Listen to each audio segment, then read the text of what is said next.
नमस्कार दोस्तों, stock market studies में फिर से एक बार आपको बहुत-बहुत स्वागत है। तो आज मैं फिर से आपके सामने कुछ इम्पोर्टेंस कंपनी का अपडेट लेकर हाजिर हुआ हूँ और आज की इस वीडियो में कुछ गुड अपडेट पॉइंट्स मैं आपके साथ शेयर करूँगा। तो सबसे पहले मैं बात करूँगा अशोक लेलैंड के बारे में। तो फाइनली अशोक लेलैंड के ऊपर जो टेक्निकली चार्ट पैटर्न्स बना था और फाइनली जब ब्रेकआउट हुआ था, तब मैंने आपको बताया था कि एक बार वो रिटेस्ट करेगा और रिटेस्ट करने के बाद एक जर्नी देखने को मिल सकता है। तो बेसिकली कंपनीज के ऊपर आज का नहीं 2018 से लेकर एक लंबा सा कप विथ हैंडल पैटर्न्स बना और इस तरीके से जब भी कोई कप विथ हैंडल पैटर्न्स जब बनते हैं तो एक चीज़ को याद रखना कि कभी ना कभी वो ब्रेकआउट करेगा और ब्रेकआउट करने के बाद वो यहाँ से एक बार रिटेस्ट करने के बाद वो ऊपर जाने का कोशिश करेंगे। तो फाइनली यहाँ पे क्या हुआ, कप विथ हैंडल पैटर्न्स बनने के बाद यहाँ पे ब्रेकआउट हुआ और ब्रेकआउट होने के बाद रिटेस्ट किया। अभी देखिए एक ही रेंज के ऊपर कंपनी एक बार, दो बार, तीन बार इस स्ट्रांगली रेजिस्टेंस को फेस किया।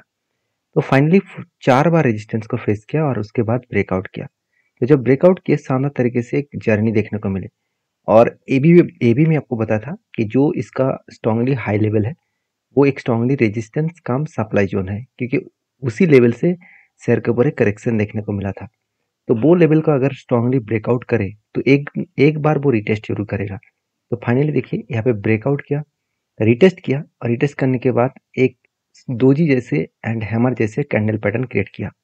तो जब भी इस कैंडल पैटर्न क्रिएट हुआ उसके बाद देखिए कंटिन्यूसली वो हायर लेवल में ट्रेड करने का कोशिश कर रहे हैं और इस तरीके से अगर ऊपर गए तो कहाँ तक जा सकते हैं। देखिए मैं 300 लेवल तक जाने के लिए इंतजार करूंगा। अब इस लेवल तक इंतजार क्यों करूंगा उसके बारे में चर्चा कर लूँ। देखिए जो कफ विद हैंडल पैटर्न्स बना है, इस पैटर्न्स को अगर मार्किंग किया जाए, मतलब जो इसका कफ है इस लेवल को अगर मार्किंग किया जाए तो वही लेवल इसका रेंज के बेसिस में टारगेट बनता है। तो मैं इसी तरीके से स्ट्रैटेजीज को फॉलो करके काम करता हूँ। अगर आप इस तरीके से स्ट्रैटेजीज को सीखना चाहते हैं तो मेरे साथ जुड़े रहिए, क्योंकि मेरे तरफ से कोई भी किसी बाय एंड सेल का रिकमेंडेशन नहीं है, मेरा कोई पेड वर्जन भी नहीं है। अगर आपको सीखना है तो फ्री ऑफ कॉस्ट सारे इस चैनल के माध्यम से आपको सीखने को मिलेगा। तो इसलिए चैनल को सब्सक्राइब और लाइक जरूर कर दीजिएगा, क्योंकि जितने लाइक आएगा उतना ही मैं अलग अलग कंपनीज के बारे में चर्चा करूंगा। और हाँ, आप कमेंट करके भी बता सकते हैं इस तरीके से आपको कौन सा वीडियो देखना है।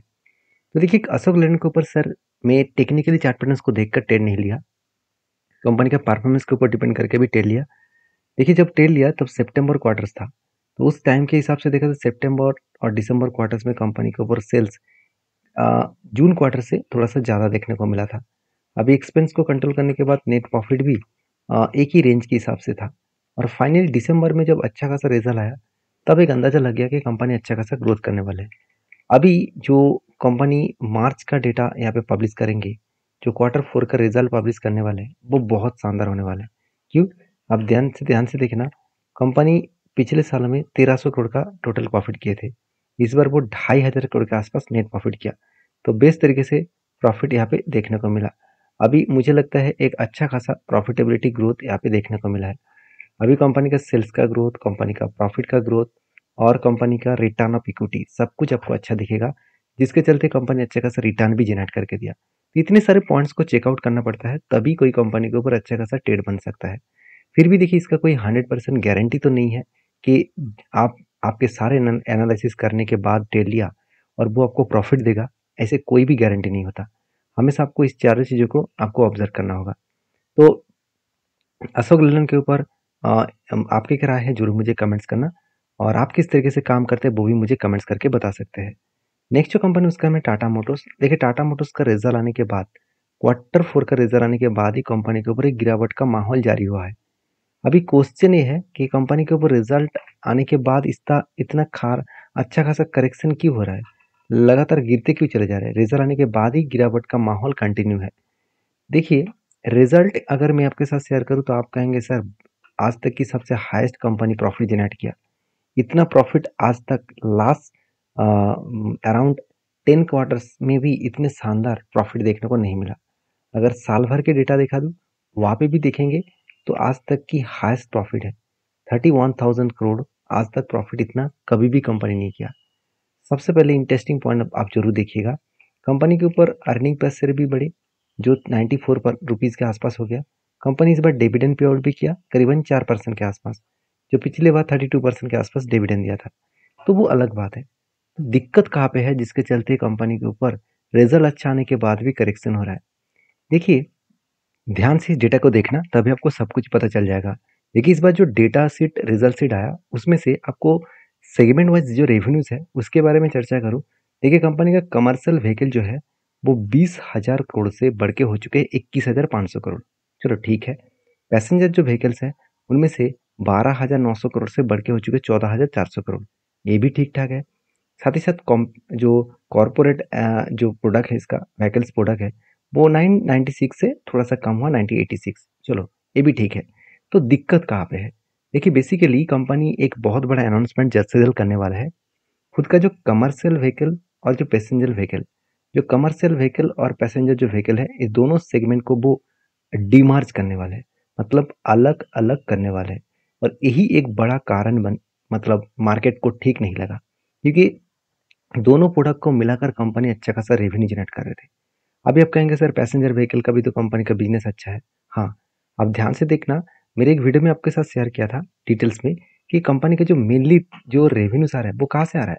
आप देख सकते हैं जैगुआर एंड लैंड रोवर, जो टोटल 76,000 करोड़ से 82,000 करोड़ बना। ठीक है, मगर कंपनी का जो बाकी जो इस पैसेंजर व्हीकल का जो सेगमेंट है, इस व्हीकल सेगमेंट में कंपनी का जो जो डिटेल्स है उसके बारे में चर्चा करूँ तो आप देखेंगे तो कंपनी में जो ग्रोथ है वो बाकी सेगमेंट में उतना ज़्यादा ग्रोथ नहीं है।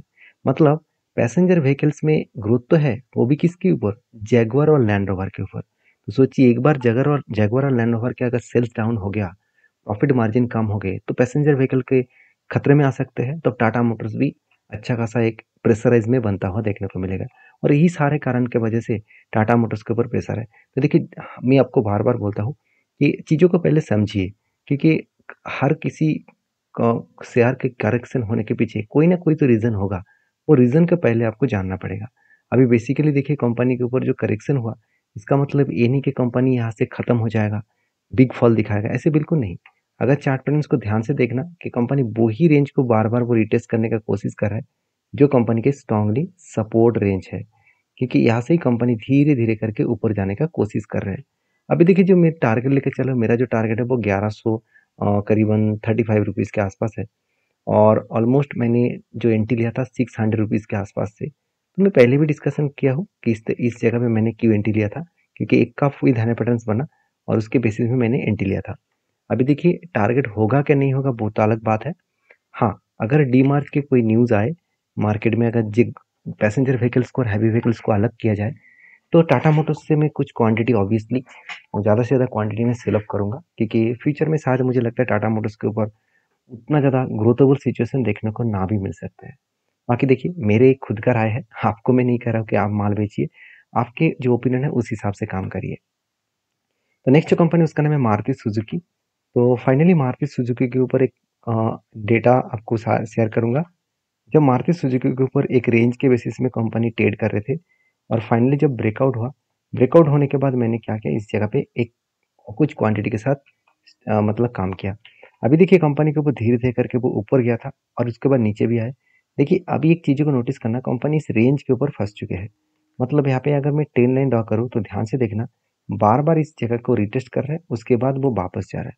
मतलब एक स्ट्रांगली वो सपोर्ट क्रिएट करके वो ऊपर जाने का कोशिश करेंगे। तो अगर ऊपर गए तो कहाँ तक जाने का चांसेस है? तो ऊपर साइड में जो टारगेट में लेके चले वो 16% के आसपास है और डाउन साइड का जो स्टॉप लॉस लेके चला है वो करीबन 5.5% के आसपास है।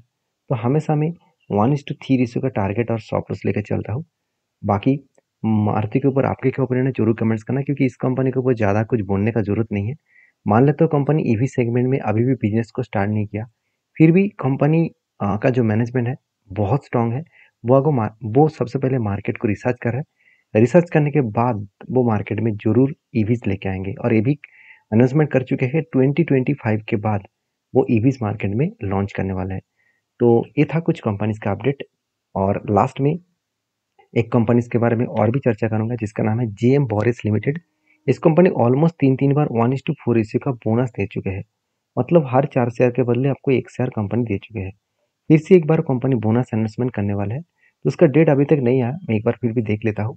हाँ, देखिए ऑलमोस्ट 3 बार दे चुके हैं 2014 में, 16 में, 18 में। अभी ये भी बताया जाएगा कि 2024 में भी कंपनी फिर से 1:4 रेशियो का बोनस देने वाले। अभी कब देगा, किस तरीके से देगा, वो सारे पॉइंट्स मैं आपके साथ शेयर करूंगा जब सारे अपडेट सामने आ जाएगा। तो ये था कुछ कंपनीज का अपडेट। वीडियो जानकर अच्छा मिले तो प्लीज़ लाइक करना और इसी तरीके से क्वालिटी कंटेंट पाने के लिए चैनल को सब्सक्राइब करना और हाँ, एक प्यारा सा लाइक जरूर कर देना। मिलते हैं नेक्स्ट वीडियो में, तब तक के लिए धन्यवाद।